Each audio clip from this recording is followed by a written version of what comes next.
If none of you hear anything from me for over a week, well, you all are smart people. You alright? You disappearing on us? Possibly. Probably. Depends on if I actually go through with it. Okay, man. Keep me updated. We all need a hiatus once in a while. For me, it would be a permanent one. Not just from Twitter, though. Oh, gotcha. No, you don't. Now then, now that I have your attention.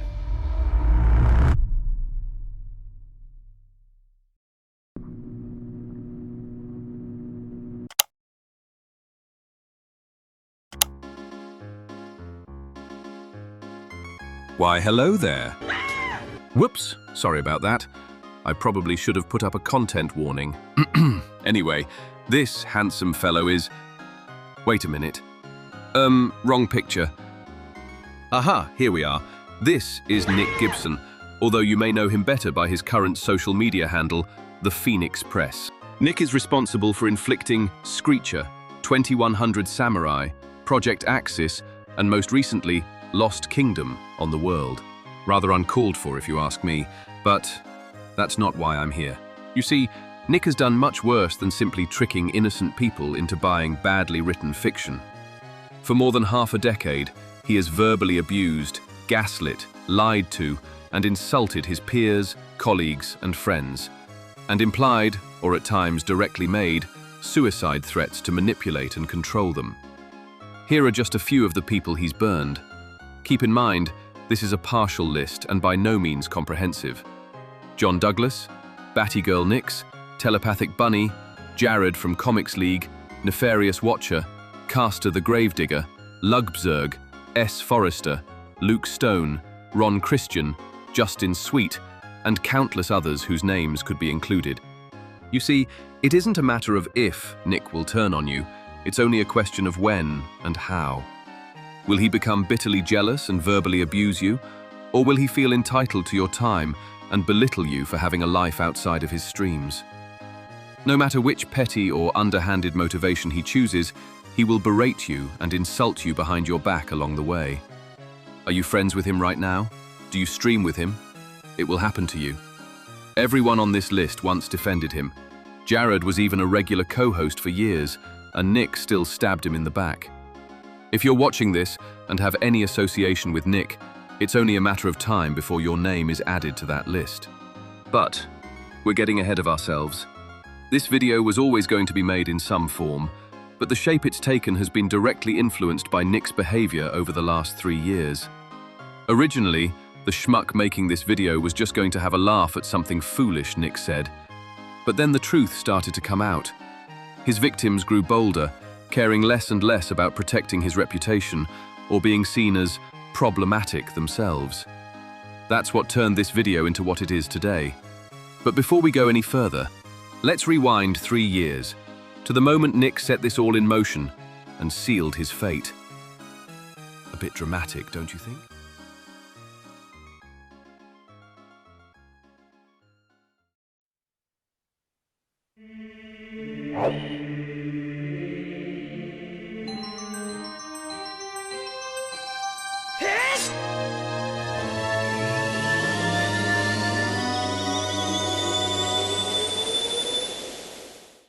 Tomorrow at 6 p.m. Central, I welcome indie comic creator Luke Stone of Fund My Comic to the Signal Boost. Join us both for some good indie comic creator talk and creating a crowdfunding site safe from the input of cancel culture. That site's not going to last 3 years. Mark my words.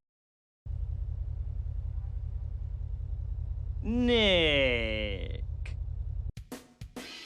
Well, what can I say? Happy 3-year anniversary, Nick. Yes, it was 3 years ago today that you opened your mouth and put your entire foot inside by telling all of your peers that, mark your words, Fund My Comic wouldn't make it to today. Well, it looks like you were wrong, huh, buddy? I mean, do you realize that what you said was so stupid? The nicest guy in comics, David Brink, is over here throwing down a tomahawk on your stupid ass. Do you realize that?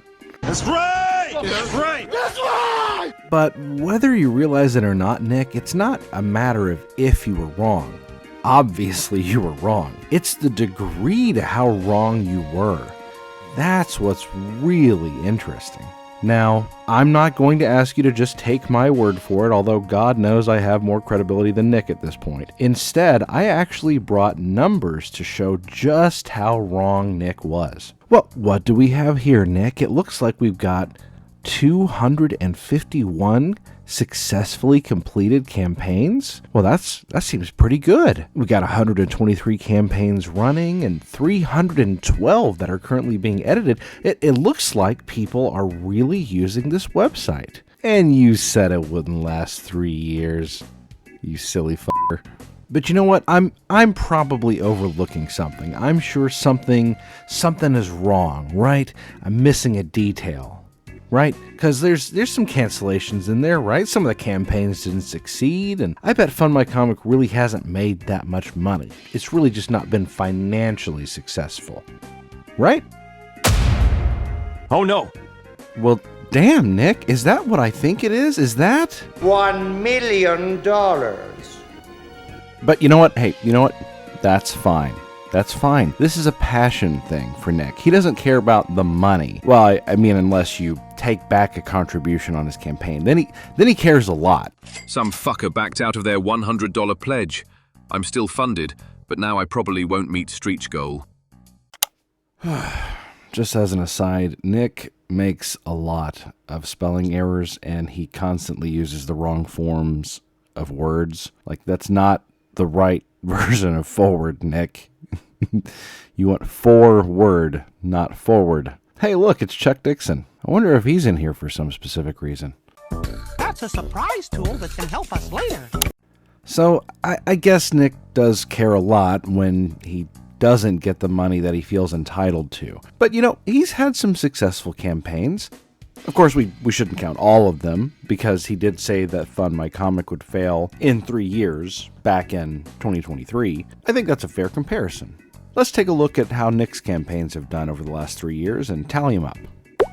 So in the top left there, we've got his Indiegogo campaigns, and in the bottom right, we have his Kickstarter campaigns. This gives us 2 issues of his Cyberpunk Samurai Jack knockoff and 4 issues of his Batwoman knockoff with 1 novel. And combining all of those campaigns across both platforms, we have a grand total of $12,235. Not bad. Of course, it's not $12,695 in just 1 week. Oh my God! But, I mean, who pulled that off on Fund My Comic? Oh, what? Was that Graham Nolan's Compass Comics? Well, I believe it was.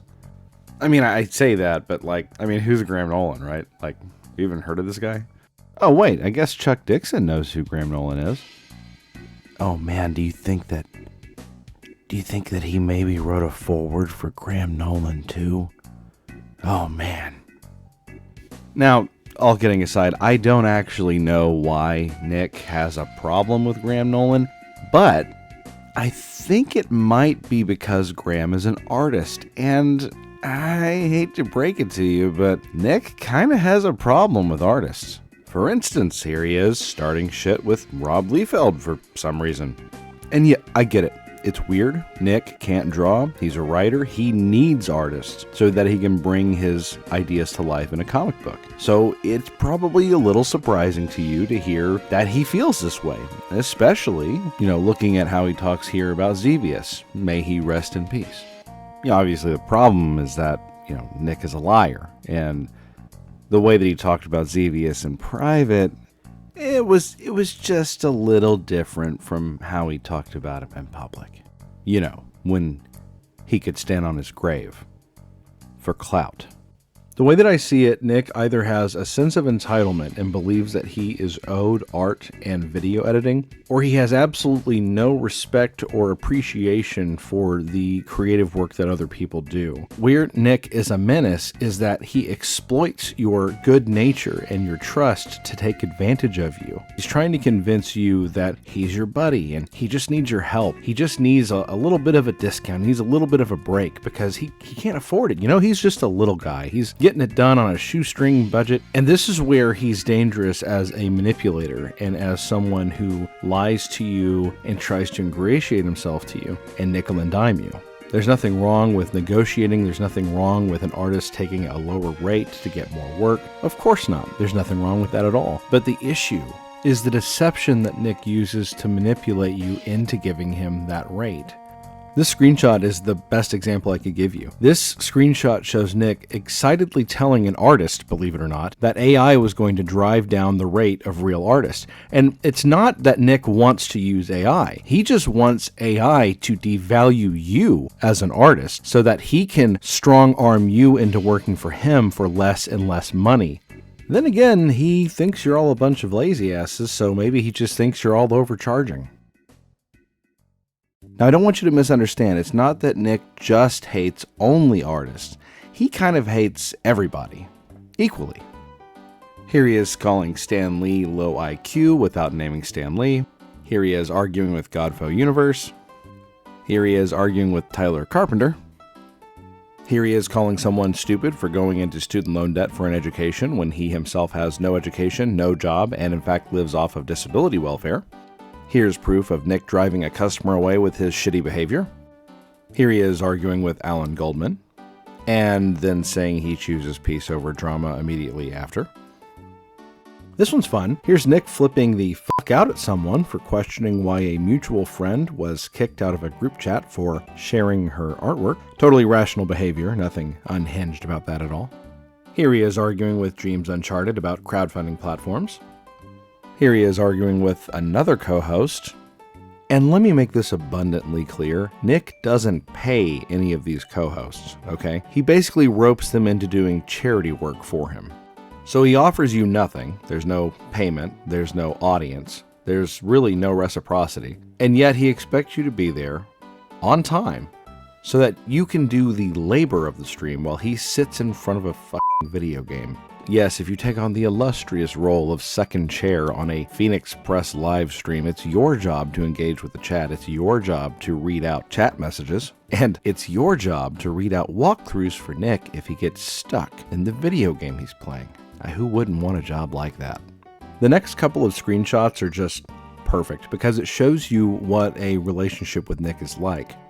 I'm going to leave each screenshot up for a few seconds, but I encourage you to pause the video and really get the full Nick experience by reading each screenshot. You can see here how he treats somebody who comes onto one of his streams. And it's not enough that he shows up, that he's doing it for free, that he's there for him when he needs somebody to be there. Instead of being grateful, Nick puts him in this struggle session where he tries to control how he behaves because it's not up to Nick's standard.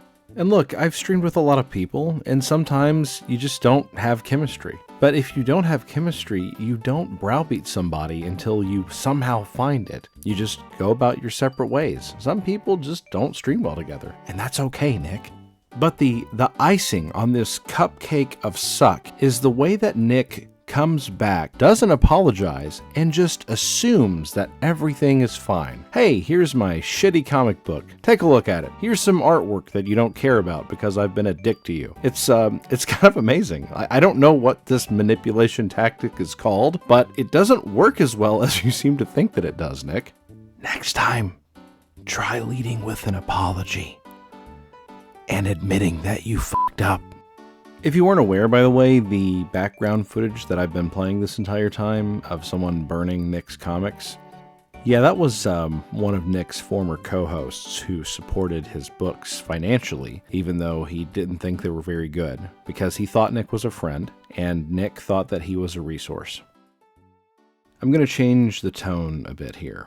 I've laid out nearly everything. Throughout the course of the video, you've seen evidence of Nick's behavior. You've seen the way that he talks privately compared to how he talks publicly. You've seen how he treats friends, peers, colleagues. And at the start of the video, you saw an example of his suicide baiting. That is not the only proof of that I have. I have more screenshots and a written testimony from someone who Nick used the threat of suicide to manipulate.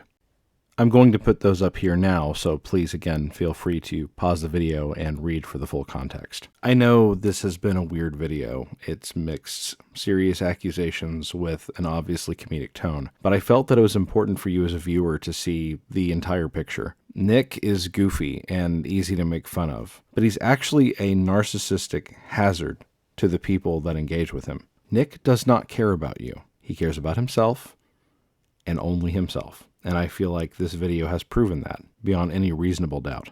Nick, in case you're watching this still, this video isn't revenge. You actually haven't really ever hurt me.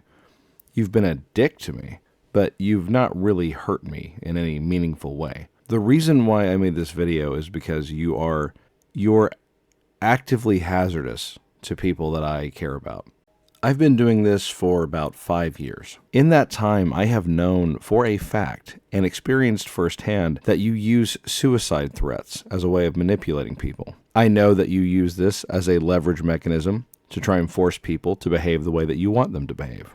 And I know that this is a pattern of behavior for you because you were doing this in 2022 and you were still doing it as recently as 2025. I wouldn't be surprised if you've already done it in 2026. The funny thing about you, at least it would be funny if it weren't so infuriating, is that you hide behind this nice guy shit, this carefully curated public persona that you use to present yourself as just such a big teddy bear to selective targets that can then give you clout or reach or backpats. It's amazing that you could suddenly remember who Graham Nolan was once you had a chance to use him to virtue signal. I am not too chicken shit to tell you that I don't like you, Nick, but I don't hate you either. I'm simply done tolerating you and staying silent when your name comes up. Because yes, Nick, you are the villain. Not just of one story, but several.